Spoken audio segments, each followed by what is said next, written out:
기도드리겠습니다.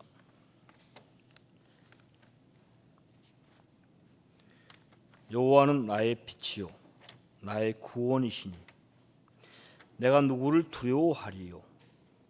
여호와는 내 생명의 능력이시니 내가 누구를 무서워하리요. 라는 다윗의 고백처럼 빛이요 구원이며 생명이신 하나님께 영광이 있으시길 원하며 하나님으로 인해 두려움 없이 살아갈 수 있기를 기도합니다. 다만 시간의 흐름이 너무 빨라 두려우며 벌써 1년의 절반인 6월호 한가운데 있습니다. 성령 강림 주일도 지나 일주일 차입니다. 녹음은 절정으로 달리고 있고 날씨는 기후 변화에 맞춰 더운 여름이 내일이냥 뽐내고 있습니다. 2000년 예수님 당시에도 있었던 정복과 그런 전쟁이 오늘에도 있습니다. 그로 인한 국제적 대립, 지역 간 대립, 집단 간 대립 심화되고 치솟는 물가, 원활치 못한 자원의 배분, 유통, 우리 사회의 사회적 약자를 더 힘들게 합니다. 갈등을 해결하고 치유하는 노력이 부족합니다. 공존해야 한다는 가치가 매몰되고 답답한 현실이 계속됩니다. 그나마 지난 2년 반 동안 온 세계에 창궐해 있던 코로나의 역병이 다소 잡혀가는 듯하며 일상으로 빠르게 회복되어 갑니다. 무진교회도 2부로 나누어 드린 예배를 합동으로 드립니다. 성가대도 찬양을 합니다. 학생들도 예배를 드립니다. 감사합니다. 아직은 점심 식사의 친교를 못하고 있어 아쉬움은 있지만 일상의 회복이 너무나 감사하며 행복해집니다. 그러나 코로나 시간으로 인해 사람 간의 단절, 공간의 단절, 시간의 제약 등으로 믿음의 생활이 오히려 이기적 형태로 변화되는 듯한 느낌이 있습니다. 주여 용서하시고 우리 곁에서 떠나지 마시고 항상 계시기를 원하며 기도합니다. 예수님께서 너희는 나를 누구라고 생각하느냐라고 물으실 때 주는 그리스도시오 살아계신 하나님의 아들이시니이다 라는 베드로의 고백이 예배를 드리는 오늘 우리에게도 있기를 원합니다. 지체하지 않고 그 물음에 말씀드릴 수 있기를 원합니다. 서로 이기적인 신앙으로 다소 변했더라도 다시 예수님 앞에 나의 주인은 예수님이시며 예수님은 그리스도이시며 하느님의 아들 하나님이시라는 고백이 즉시 있기를 원하며 따라서 믿음의 생활도 2년 반 전 그 일상으로 다시 돌아가기를 소망합니다. 하여 예수님께서 우리에게 무엇을 원하며 무엇을 요구하시는지, 어떻게 생활해야 하는지, 어떤 생각과 어떤 판단으로 결정하며 선택하며 행동해야 하는지 항시 물으며 찾으며 기도하며 살아가지기를 소망합니다.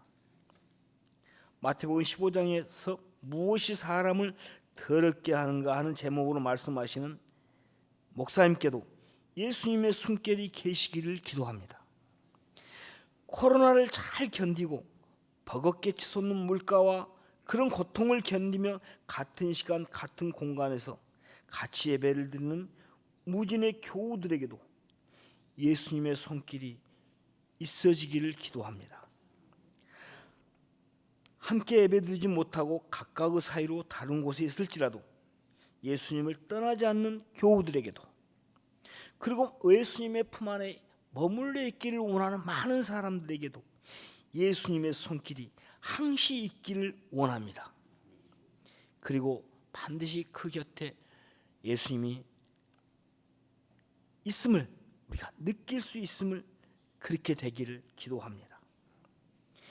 예수님의 죽음과 부활의 복음이 우리의 이웃과 우리 가족들에게도 있어지길 기도합니다. 우리가 드리는 오늘의 기도로 이번 한 주간도 예수님과 동행하며 잘 지낼 수 있기를 기도합니다. 주는 그리스도시요 하나님의 아들이신 예수님의 이름으로 기도드립니다.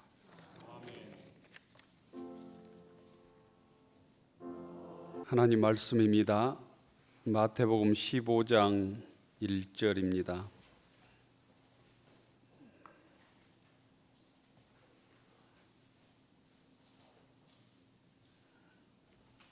신약성경 24쪽 마태복음 15장 1절부터 20절까지 교독하겠습니다.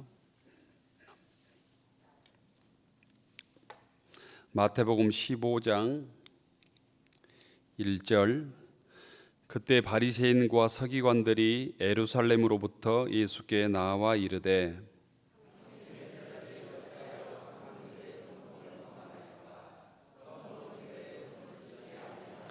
대답하여 이르시되 너희는 어찌하여 너희의 전통으로 하나님의 계명을 범하느냐?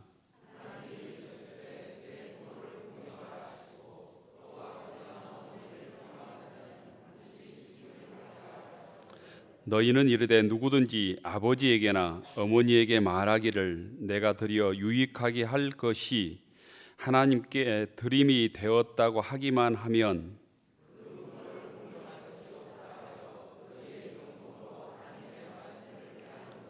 외식하는 자들아, 이사야가 너희에 관하여 잘 예언하였도다 일렀으되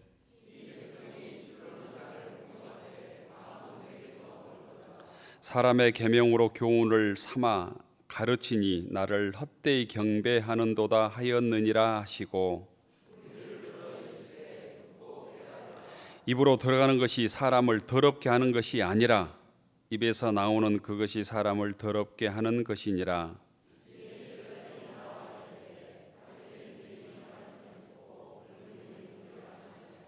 예수께서 대답하여 이르시되 심는 것마다 내 하늘 아버지께서 심으시지 않는 것은 뽑힐 것이니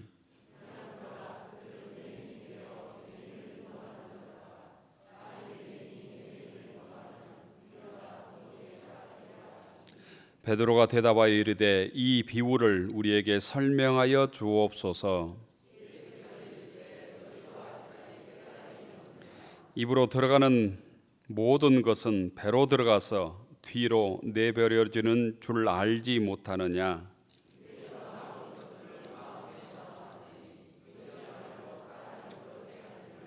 마음에서 나오는 것은 악한 생각과 살인과 간음과 음란과 도둑질과 거짓 증언과 비방이니 이런 것들이 사람을 더럽게 하는 것이요 씻지 않는 손으로 먹는 것은 사람을 더럽게 하지 못하느니라. 아멘. 우리는 이 세상을 두 번 사는 게 아니고 한 번 삽니다. 한 번뿐인 인생을 우리가 살아가는 것이죠. 그래서 우리의 삶이 귀하고 또 소중합니다. 그래서 바르게 살아야 되고 잘 살아야 되고 행복하게 살아야 됩니다. 또한 우리 이웃들에게 선한 영향력을 끼치며 살아야 합니다. 한 번뿐인 인생을 살면서 남을 칭찬하며 살기에도 부족한 세상인데 불평하며 또 원망하고 남의 허물만 보고 헐뜯고 살아가는 인생은 본인 자체가 불행한 인생인 것이죠. 부정적인 생각으로 가득 차 있는 사람 옆에 가까이 가기 싫습니다. 왜냐하면 우리가 그걸 담기 때문이죠. 부정적인 생각은 전염성도 빨라서 다른 사람까지 불행하게 합니다. 그런데 오늘 성경에 보면 그런 사람들이 나옵니다. 그런 사람들이 바리새인과 오늘 성경에 나오는 서기관들입니다.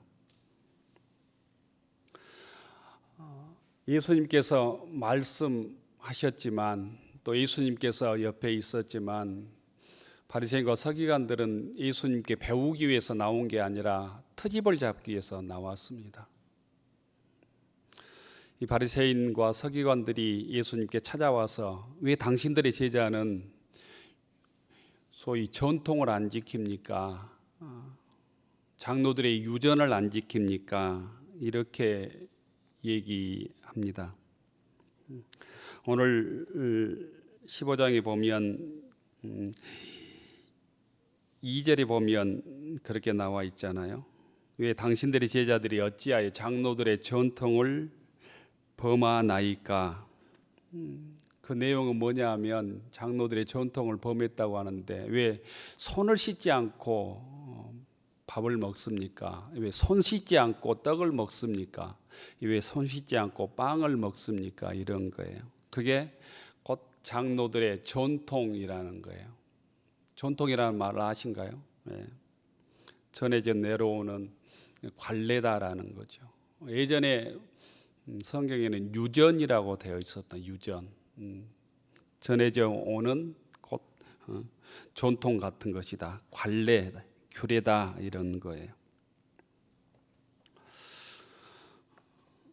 예수님께서 그들의 얘기를 들으시고 아 그렇구나 제자들이 잘못했네 이렇게 말하지 않습니다. 곧바로 어떤 얘기를 합니다. 바리새인들은 예수님의 약점을 잡는 데 혈안이 되어 있었다는 거예요. 예수님을 통해서 어떻게 은혜 받을까, 하나님의 말씀을 들을까 이런 생각보다는 곧 어떻게 예수님의 약점, 제자들의 약점을 잡을까 이런 데 혈안이 되어 있었습니다. 오늘도 마찬가지입니다. 우리 마음이 은혜 받기 위해서 이 자리에 앉아 있는 것과 불평하며 교회 또 예배에 잘못된 것을 찾으려고 하는 관심으로 앉아 있는 것과는 다를 것이다라는 거예요. 이 장로들 전통을 이스라엘 말로는 미시나라고 했었나요? 미시나. 장로들의 전통이라고 하는 것은 모세 오경에서 말하는 율법과는 좀 다른 것입니다. 율법을 토라라고 그러죠. 토라. 이 장로들의 전통이라고 하는 것은 모세 오경이 말하는 토라, 율법이 아니라 그 토라를 잘 지키기 위해서 그 후세에 랍비들이 만들어 놓은 장로들이 만들어 놓은 구전 율법이었습니다. 그걸 미시나라고 했습니다. 쉽게 설명하면 우리나라도 헌법이나 법률이 있잖아요. 그 법률과 헌법의 하위법으로 조례나 시행 규칙 같은 것들이 장로들의 전통, 유전, 미시나라고 말할 수 있다는 거죠. 10의 발단이 된 그 제자들이 손을 씻지 않고 음식을 먹는 것은 모세 율법에는 나와 있지 않습니다. 그것은 장로들이 자기들이 만들어 놓은 유전에 불과했습니다. 전통에 불과했다라는 거예요. 구약 보면 제사장들이 이 성전에 들어가려면 반드시 입구에 있는 물두멍에서 손과 발을 씻었습니다. 이걸 확대 해석해서 유대인들은 밥 먹기 전에 떡을 떼기 전에 손을 씻어야 된다. 이렇게 랍비들이 만들어 놓은 것이죠. 이걸 제자들이 어겼다고 예수님께 찾아와서 삿대질을 하는 것입니다. 이 바리새인의 공격 앞에서 예수님께서 물러서지 않습니다. 그들을 향해서 이렇게 얘기합니다. 3절에 보면 그러면 너희는 어찌하여 너희의 전통으로 너희의 유전으로 하나님의 계명을 범하느냐 이렇게 말합니다. 예수님께서는 자기들의 전통을 지킨다고 하면서 모세 율법을 당신들이 어기고 있다 이렇게 말하는 거예요. 그 대표적인 얘기로 오늘 성경에서는 고르반이라고 하는 것을 예로 듭니다. 대표적인 예로 예수님은 고르반이라는 것을 들어서 말씀하십니다. 고르반이라고 하는 단어가 오늘 성경에 나와 있지 않는데 마가복음에 나와 있습니다. 그걸 이렇게 번역해서 나와 있습니다. 5절 끝에 보면 하나님께 드림이 되었다. 하나님께 드림이 되었다. 이 말이 이스라엘 말로 바꾸면 코르반이라고 하는 단어입니다. 5절 하반절에 나오는 하나님께 드림이 되었다. 하나님께 드리는 애물이나 제물을 코르반이라고 합니다. 이스라엘 백성들은 한 70년간의 종살이를 바벨론으로부터 했습니다. 바벨론이 지배해서 한 70년 동안 종살이했는데 그 이후에 하나님의 율법을 지키고 하나님께 헌신하기 위해서 하나님께 구별된 애물을 고르반으로 구별해 놓았습니다. 즉 하나님에 대한 자신의 신앙성의 진정성을 보여주기 위해서 사람들 앞에서 이것이 고르반이다. 이것이 하나님께 드림이 되었다라고 맹세하고 그 예물을 하나님께 바치는 풍습이 있었다는 거예요. 똑같은 떡 중에서도 구별해서 이것은 고르반, 하나님께 드리는 예물, 제물 이렇게 구별을 했다는 거예요. 고르반으로 바쳐진 물건은 이제 하나님 것이기 때문에 종교적인 목적 외에는 다른 것으로 사용할 수 없었다는 거예요. 제사 물질로 바쳐지면 그것을 사람이 함부로 손을 댈 수 없었다는 것입니다. 여기에서 문제가 발생합니다. 고르반은 좋은 신앙의 동기에서 출발을 했지만 장로들의 전통은 그것을 강화해서 부모님께 봉양해야 될 돈이나 떡이나 빵도 하나님께 내가 바친다, 고르반이다가 하면 부모를 봉양하는 의무를 지키지 않아도 된다고 가르쳤다는 거예요. 예를 들면 우리의 부모가 내가 한 달에 50만 원을 드려야 살 수 있는데 그 50만 원을 고르반이라고 한다는 거예요. 고르반. 내가 하나님께 바칠 돈이다. 하나님께 바침으로 곧 부모가 살아야 될 50만 원을 드리지 않아도 된다. 이런 논리로 곧 이 유전을 가르쳤다는 거예요. 점차 이 전통은 부모와 사이가 나쁜 자식이나 부모의 봉양을 꺼리는 자식들에게 부모에 대한 책임을 회피하는 좋지 않는 곧 편법으로 이용되기 시작했습니다. 부모에 대한 자식의 책임을 회피할 수 있는 좋은 종교적 변명거리가 된 것입니다. 그렇게 해서 결국 부모를 공경하라는 것이 하나님의 율법인데, 부모를 공경하는 것이 하나님의 토라인데 장로들의 전통으로 인하여서 그 본질이 바뀌어서 고르반이라고 하면서 부모를 섬기지 않는, 부모를 공경하지 않는 걸로 변질했다는 거예요. 그러면서 예수님께서는 서기관들을 향해서, 바리새인들을 향해서 이 백성이 입술로는 나를 공경하지만 마음은 멀다고 오늘 7절과 8절에서 책망을 합니다. 겉과 속이 다른 바리새인과 서기관들의 표리부동한 신앙들을 책망한 것이죠. 실제로는 하나님을 사랑하지도 않으면서 하나님의 율법을 지키고 장로들의 유전까지 더하여 지킨다고 자랑하면서 세상에서 가장 하나님을 잘 섬긴 자로 포장했다는 거예요. 이 유대인들의 이중성을 예수님께서는 철저하게 지적하십니다. 이 백성이 입술로는 나를 공경하되 마음은 내게 멀도다. 바리새인들을 향해서 예수님께서 이렇게 얘기하는 거예요. 고르반, 이것이 하나님께 드려진 것이다라고 말하면 다 끝나는 것이냐? 부모를 공경하지 않아도 되는 것이냐? 부모를 봉양하지 않아도 되는 것이냐?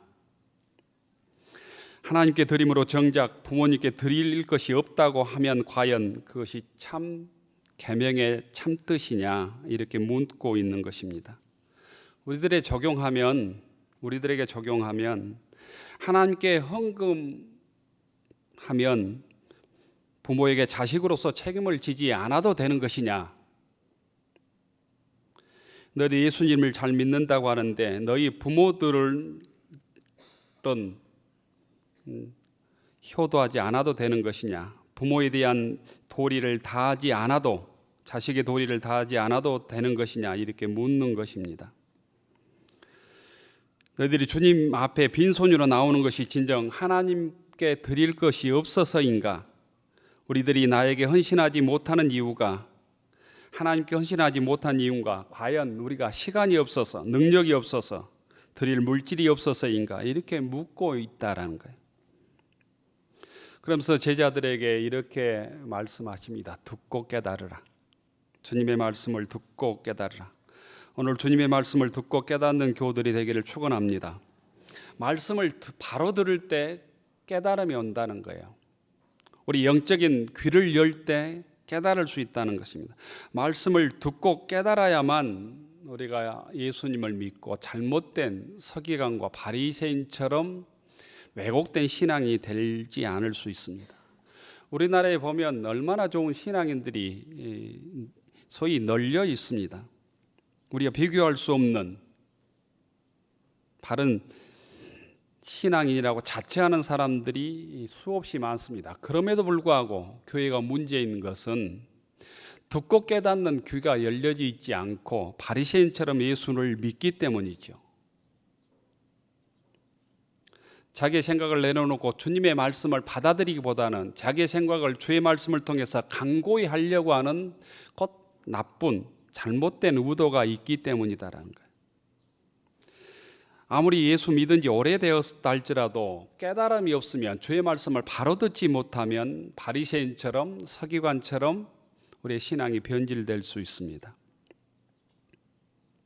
어떻게 하나님의 말씀을 듣지도 못하고 깨닫지도 못한 자가 하나님의 뜻대로 살아갈 수 있겠습니까? 그럼에도 불구하고 많은 사람들이, 많은 성도들이 주의 말씀을 듣는 일을 소홀히 합니다. 주일마저도 거룩히 지키지 못하는 성도들이 갈수록 늘어납니다. 여러분이 주일을 거룩하게 성수하지 못한다면 스스로 염려하고 걱정해야 합니다. 왜냐하면 믿음이 바르게 지켜지지 않는데 여러분의 삶이 주님 보시기에 아름다울 수 없기 때문입니다. 주님께서 우리에게 하신 말씀을 마음속에 그래서 새겨야 합니다. 듣고 깨달으라. 입으로 들어가는 것이 사람을 더럽게 하는 것이 아니라 입에서 나오는 그것이 사람을 더럽게 한다. 이렇게 말씀합니다. 장로들의 전통에 의하면 손을 씻지 않고 음식을 먹을 때 부정하게 된다고 가르쳤습니다. 그러나 그 음식이 사람을 부정하게 하지 못한다는 거예요. 입으로 들어가는 음식이 사람을 더럽게 하는 것이 아니라 입에서 나오는 그것이 사람을 더럽게 한다고 말씀하고 서기관들을 향해서 맹인이 되어서 맹인을 인도하는 자들이라고 주님께서 말씀합니다. 하나님의 진리를 깨닫지 못한데 자기들이 가르치고 지도하면 곧 맹인이 맹인을 인도하는 격이 된다는 거예요. 맹인이 맹인을 인도하면 결과는 뻔합니다. 둘 다 넘어지게 되어 있습니다. 구덩이에 빠지게 되어 있습니다. 결국 자기들만 망하는 것이 아니라 자기들이 가르치는 사람까지 망하게 되어 있는 것이죠. 우리 예수님을 잘못 믿으면 나도 바른 신앙이 되지도 않을 뿐 아니라 내가 믿는 예수님의 영광까지도 곧 먹칠을 하게 되죠. 무엇이 사람을 더럽게 하는가? 곧 주님께서는 사람의 마음에서 나오는 악한 생각이라고 얘기합니다. 입에서 나오는 사람을 더럽게 하는, 입에서 나오는 것이 사람을 더럽게 하는데 베드로는 이렇게 예수님께 요청하지요. 이 비유를 우리에게 설명하여 주십시오. 15절의 말씀입니다. 이때 아직도 깨달음이 없느냐? 입으로 들어가는 음식은 배설물로 나온다는 거예요. 그것이 결코 인간의 영혼이나 인격을 더럽게 하는 것이 아니라고 말씀합니다. 그리고 오늘 18절에 보면 입에서 나오는 것들은 마음에서 나오나니, 내 마음에서 나오는 것들이 사람을 더럽게 하는데 입에서 나오는 것들은 마음에서 나오나니 이것이야말로 사람을 더럽게 하느니라. 마음에서 나오는 것들은 악한 생각, 즉 살인과 간음과 음란과 도둑질과 거짓 증언과 비방이다. 이것이 사람을 더럽게 한다. 2000년 전에 주님께서 말씀하셨지만 1.1핵도 틀림이 없는 것이죠. 우리의 삶을 더럽게 하는 것들이 이런 것들 아닙니까? 악한 생각, 살인과 간음과 음란과 도둑질과 거짓 증언과 비방이다. 이런 것들이 사람을 더럽게 하는 것이요, 손을 씻지 않는 것으로 먹는 것은 사람을 더럽게 하지 못하느니라. 손을 씻지 않고 음식을 먹으면 위생적으로 문제가 될 뿐이지만 그 사람을 변질시키지는 않는다는 거예요. 사람을 더럽게 하는 모든 악의 근원은 우리의 마음에 있음을 우리가 깨달아야 합니다. 마음속에서 나오는 사악한 생각들이 우리를 변질시키고 병들게 한다는 거예요. 그 생각들이 살인도 하게 하고 간음도 하게 하며 도둑질과 거짓 증거도 하게 한다는 거예요.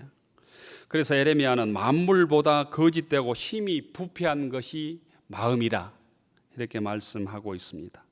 부패한 마음이 죄악의 못자리이고 죄악을 생산하는 생산 공장과 같은 것입니다. 그래서 우리가 하나님 앞에서 거룩하게 살면 이웃들에게 선한 영향력을 끼치려면 어떻게 해야 되는가? 우리의 마음을 정결하고 거룩하고 깨끗하게 해야 되는 것입니다. 우리 마음속에 자리 잡고 있는 생각들을, 악한 생각들을 몰아내고 주의 말씀으로 채워야 되는 것이죠. 우리의 마음을 정결하지 못한다면 우리가 아무리 겉으로 치장하고 비싼 옷을 입은다 할지라도 우리의 삶은 실패하게 되어 있습니다. 마음에서 나오는 것, 악한 생각, 즉 살인과 간음과 음란과 도둑질과 거짓 증언과 비방이다. 마음에서 나오는 것이 사람을 더럽게 하기 때문에 내가 바른 삶을 살지 못한다면 우리의 마음을 돌아봐야 합니다. 우리의 마음을 곧 직시해야 된다는 것입니다. 우리 마음을 깨끗하게 보존하기 위해서 어떻게 해야 될까? 집을 지키고 보존하기 위해서 담을 치지요. 울타리를 칩니다. 마찬가지로 마음의 울타리를 우리가 쳐야 합니다. 주의 말씀으로 우리의 마음을 무장해야 된다는 거예요. 울타리 중에 가장 중요한 울타리는 곧 우리가 주일마다 주님 앞에 나가는 일입니다. 주일 성수이고 주일 예배입니다.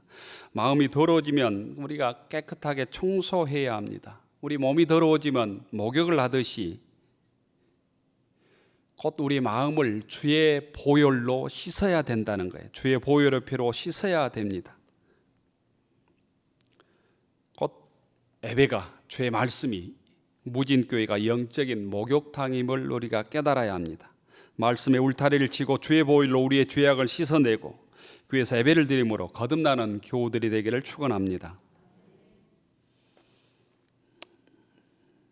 이런 얘기를 들었습니다. 한 철학자가 오랫동안 제자들을 가르치고 이제 마지막 수업을 하기로 했는데 들판에 모이라고 했답니다. 들판에 둥그렇게 앉았습니다. 이 철학자 스승이 제자들에게 물었습니다. 우리가 앉아있는 이 들판에 잡초가 가득하다. 어떻게 하면 잡초를 없앨 수 있는가? 이렇게 물었다 합니다. 제자들은 학식이 뛰어났지만 이런 문제에 생각해 보지 않았습니다. 그래서 여러 가지 답변을 했답니다. 전기로 땅을 갈아엎으면 됩니다. 불로 태워버리면 됩니다. 뿌리째 뽑으면 됩니다. 이 스승 철학자는 제자들의 얘기를 듣고 이게 마지막 수업이다. 너희들이 집에 돌아가서 마음의 잡초를 없애보거라. 만약 잡초를 없애지 못한다면, 마음의 잡초를 없애지 못한다면 1년 뒤에 이 자리에서 다시 만나자. 이렇게 마지막 수업을 하고 제자들을 보냈답니다. 1년 뒤에 그들이 다시 모였습니다. 왜냐하면 마음의 잡초들을 제거하지 못했기 때문입니다. 그런데 그 자리에 모여서 깜짝 놀랐습니다. 1년 전에 잡초로 가득했던 그곳이 곡식으로 가득 찬 밭으로 바꾸어져 있었기 때문입니다. 스승의 모습은 보이지 않았습니다. 그 대신 하나의 글귀가 팻말에 꽂혀 있었습니다. 들판의 잡초를 없애는 방법은 딱 한 가지뿐이다. 바로 그 자리에 곡식을 심는 것이다. 잡초를 없애려고 하지 말고 곡식을 심어라. 그렇습니다. 마찬가지로 우리 마음속에 자라는 잡초, 죄악의 잡초, 살인의 잡초, 간음의 잡초, 비방의 잡초, 그것을 없애기 위해서 우리가 노력하고 수도한다고 없어지는 것이 아니라는 거예요. 마음속에 자라는 잡초는 하나님의 말씀으로 내 마음속을 채울 때 악한 생각을 몰아낼 수 있습니다. 성령으로 내 마음을 채울 때 악한 생각을 이길 수 있습니다. 그래서 갈라디아서 5장에서는 이렇게 말합니다. 내가 이르노니 너희는 성령을 따라 행하라. 그리하면 육체의 욕심을 이루지 아니하리라. 잠언서 4장에서는 이렇게 말씀합니다. 무릇 지킬 만한 것보다 더욱 내 마음을 지키라. 생명의 근원 이에서 남이니라. 손을 씻고 손을 씻지 않는 것으로 우리가 거룩해질 수 없습니다. 우리의 마음을 정결하게 할 때 거룩해집니다. 거룩해지기 위해서 주의 말씀을 채워야 합니다. 성령으로 충만해야 합니다.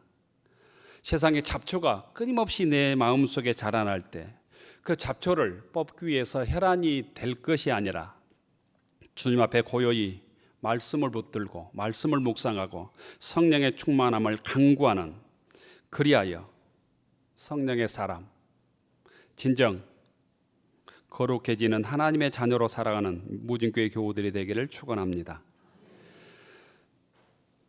자비로우신 하나님, 저희들 심령에 성령으로 충만케 하옵소서.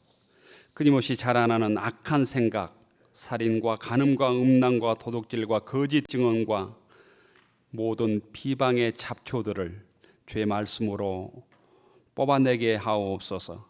주의 말씀으로 채우게 하셔서 우리의 심령에 그런 악한 생각들이 자라나지 않도록 도와주시옵소서. 예수님 이름으로 기도 올리옵나이다. 아멘.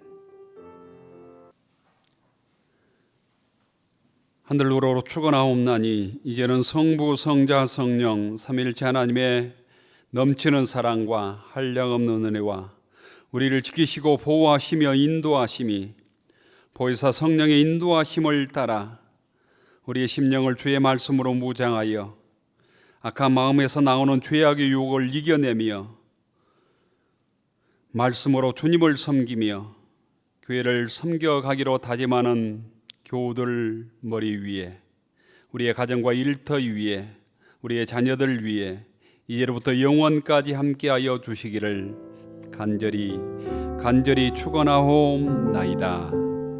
아멘.